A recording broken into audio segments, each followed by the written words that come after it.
नंदी कैसे बने भगवान शिव की सवारी, आइए चलिए जानते हैं कथा के माध्यम से। एक पौराणिक कथा के अनुसार ब्रह्मचारी व्रत का पालन कर रहे ऋषि श्रीलाद को भय होने लगा कि उनकी मृत्यु के बाद उनका वंश समाप्त हो जाएगा। इस भय के चलते उन्होंने पुत्र प्राप्ति के लिए कठोर तपस्या शुरू कर दी। तपस्या से प्रसन्न होकर भगवान शिव ने श्रीलाद ऋषि को दर्शन दिए और वर मांगने को कहा।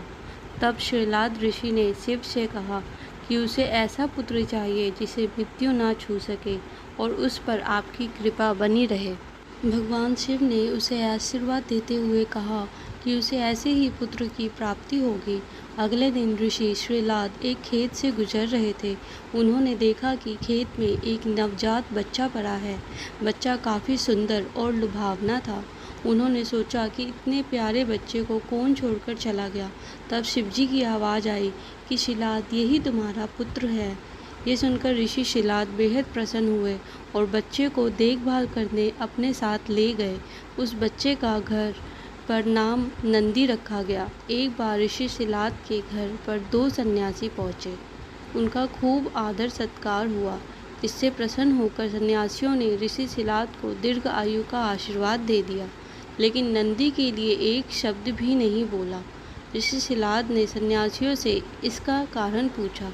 तब सन्यासियों ने बताया कि नंदी की उम्र कम है, इसलिए हमने इसे कोई आशीर्वाद नहीं दिया।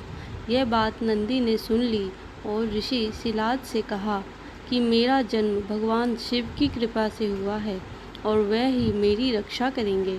इसके बाद नंदी भगवान शिव की स्तुति करने लगे और कठोर तप करने लगे। इससे प्रसन्न होकर भगवान शिव प्रकट हुए और नंदी को अपना प्रिय वाहन बना लिया। इसके बाद से भगवान शिव के साथ नंदी की भी पूजा की जाने लगी। हर हर महादेव।